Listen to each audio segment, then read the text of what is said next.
the man who should have failed. A true story about Timothy Dexter. Part 1. The fool everyone trusted to lose. In the late 18th century, there lived a man who should not have survived success. He had no education worth mentioning. He could barely read, barely write, and when he did, the words came out broken, misshapen things that offended the eyes of educated men. His speech was rough, his manners were worse. His appearance alone was enough to start laughter in polite rooms. And yet, against all reason, he became rich. Not quietly rich. Not tolerably rich. Embarrassingly rich. So rich that people were forced to invent explanations because the truth that the world had been beaten by a man it dismissed as stupid was too uncomfortable to accept. His name was Timothy Dexter, and from the very beginning, everyone was certain he would fail. A world that had already judged him. Dexter was born into a world obsessed with appearances. This was an age of powdered wigs, careful language, and strict social ladders. Intelligence was supposed to look a certain way. Wealth was supposed to come from the right families. Success was meant to follow rules. Dexter followed none of them. He worked with his hands. He spoke without polish. He did not understand the etiquette that governed respectable men, and more dangerously, he did not care. From early on, people treated him as background noise. Useful for labor perhaps, but never for decision-making. Never for trust. That dismissal would become his greatest weapon, the first laugh. When Dexter began to show interest in trade and investment, laughter followed him like a shadow. Merchants smiled politely and ignored him. Clerks rolled their eyes. Competitors encouraged him, quietly hoping he would ruin himself. They assumed he would. Why wouldn't he? He couldn't spell. He didn't calculate risk the way educated men did. He asked the wrong questions. He ignored the advice everyone else followed. He looked exactly like a man about to lose everything. Then he did something unforgivable. He bought paper no one wanted. The currency everyone knew was dead. After the American Revolution, continental currency had become a joke. It was unstable, distrusted, and widely considered worthless. Smart men avoided it. Wise men warned against it. Educated men laughed at anyone foolish enough to touch it. Dexter bought it anyway, large amounts of it. People didn't even bother warning him. They assumed this was simply the end, proof that the fool was finally doing what fools do best. They waited for his collapse. It never came. When the government later honored that currency, the joke changed direction. Dexter's holdings exploded in value. Overnight, he crossed an invisible line, from nuisance to problem. People stopped laughing. For a moment, the problem with explaining the unexplainable. Dexter's success created discomfort.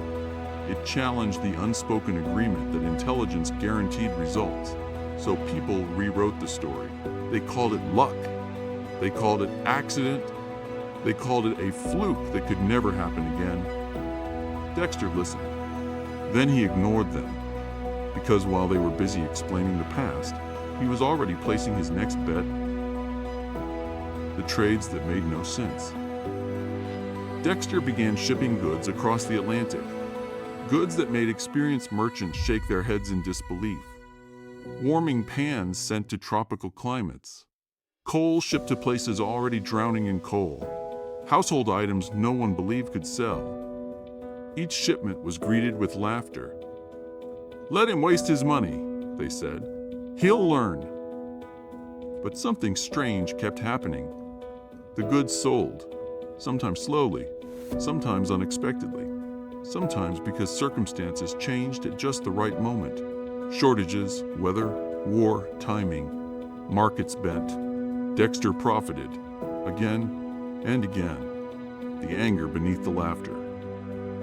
Laughter turned sharp, because there is a difference between watching a fool fail and watching him win repeatedly. Dexter did not gloat. He did not explain himself. He did not correct anyone's assumptions. He let them believe he was ignorant, reckless, and lucky. While they underestimated him, doors stayed open. Information flowed freely around him. People spoke carelessly in his presence. They revealed fears, shortages, rumors, and plans, never suspecting he could use any of it. Dexter absorbed everything, silently, a man untouched by ridicule. What unsettled people most was not his money. It was his calm. Insults did not change him. Mockery did not slow him. Social rejection did not wound him. He moved through embarrassment as if it were bad weather, noticed but never feared. Most men would have tried to become respectable. Dexter never bothered.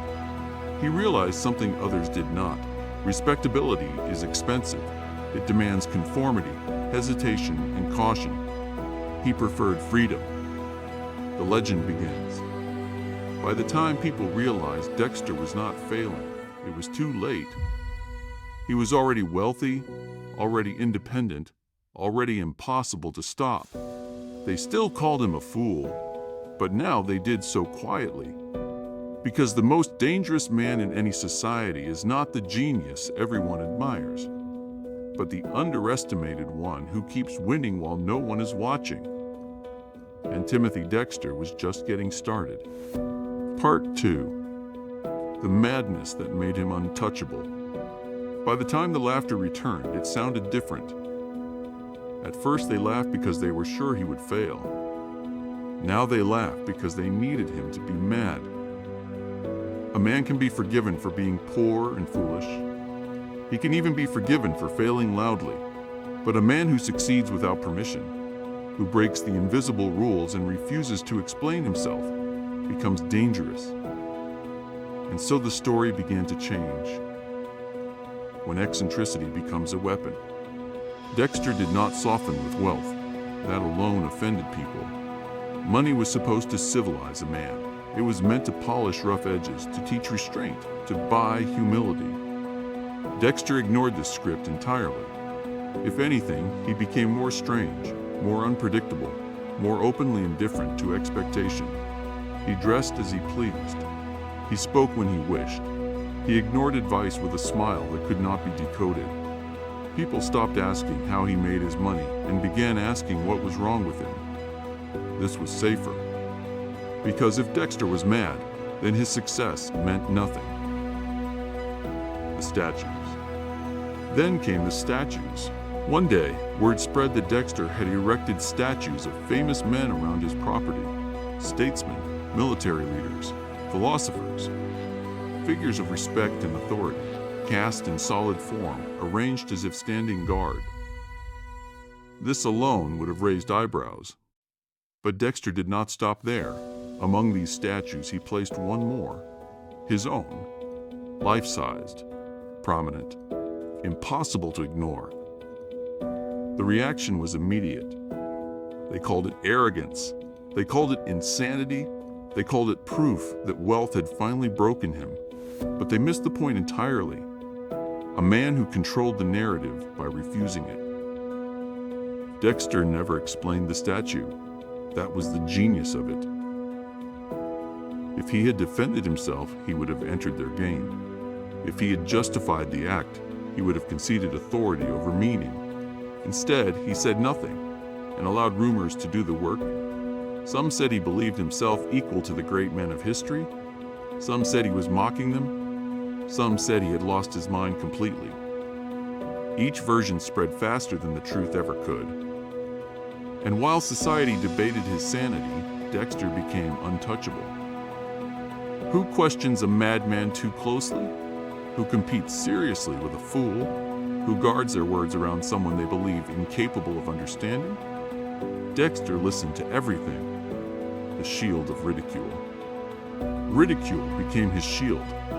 Because once a man is labeled absurd, he is no longer seen as a threat. People stopped tracking his moves. They stopped copying his trades. They stopped trying to outthink him. They waved him off as a curiosity, an entertaining anomaly. This gave Dexter a rare advantage, invisibility in plain sight. He could fail without consequence. He could succeed without scrutiny. He could act while others watched the wrong things. History rarely notices how powerful this position is. The markets still listened. Despite the noise, one thing never changed. The markets kept responding. Dexter continued trading, continued shipping, continued risking capital in ways that made no theoretical sense and perfect practical sense after the fact. When circumstances shifted, his goods were there. When shortages appeared, his shipments arrived. When others hesitated, he had already moved. No speeches, no explanations, no concern for reputation. Only outcomes, the line he never crossed. Many assumed Dexter was reckless. He was not. He accepted losses, but he did not chase them. He gambled, but not blindly. He understood something instinctively that many educated men never learn. You do not need to understand everything. You only need to understand enough and then act decisively. He never tried to be admired. He never tried to be trusted. He never tried to be believed. He let results speak, and when they spoke too loudly, he drowned them out with strangeness, a society that could not digest him. Dexter became a problem without a category, too rich to dismiss, too strange to respect, too successful to ignore, too unpredictable to control. Society prefers men it can label: genius, fool, villain, hero. Dexter slipped through every name they tried to pin on him, and that uncertainty made people uneasy. So they leaned harder into the idea of madness, the greatest misunderstanding. They believed Dexter did not understand them. In truth, he understood them perfectly. He understood that people fear appearing foolish more than they fear being wrong.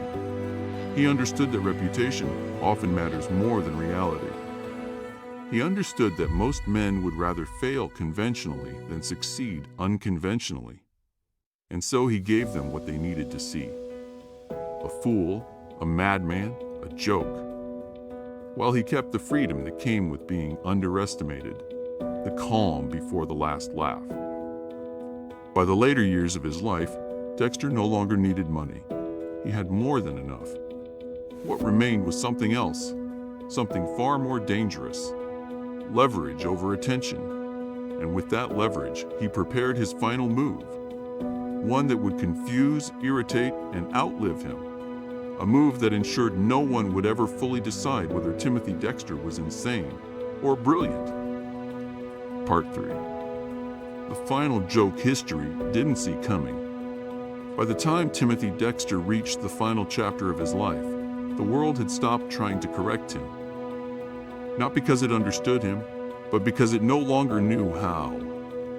He had survived ridicule, outpaced clever men, and grown rich while wearing the mask of absurdity. The laughter never fully disappeared, but it lost its teeth. Dexter had become something more unsettling than a fool.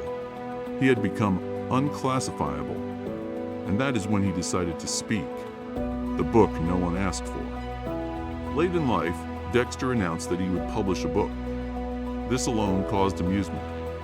A man barely able to write, a man famous for misspellings, a man who had spent his life ignoring polite standards. What could such a man possibly have to say? The answer, it turned out, was everything. The book was titled A Pickle for the Knowing Ones. It was meant, according to Dexter, to explain the world to those clever enough to understand it. When the book appeared, readers were stunned, not by the ideas, but by the page itself. There was no punctuation, no periods, no commas, no structure that educated eyes could rest upon. Just an endless flood of words. Critics erupted with laughter. Scholars dismissed it instantly. Gentlemen used it as proof that Dexter was finally, undeniably mad. They thought the joke was over. They were wrong. The complaint that revealed everything. Readers complained, not about the ideas, but about the punctuation. They begged for order. They demanded correction. They insisted the book was unreadable. Dexter listened. And then he published a second edition.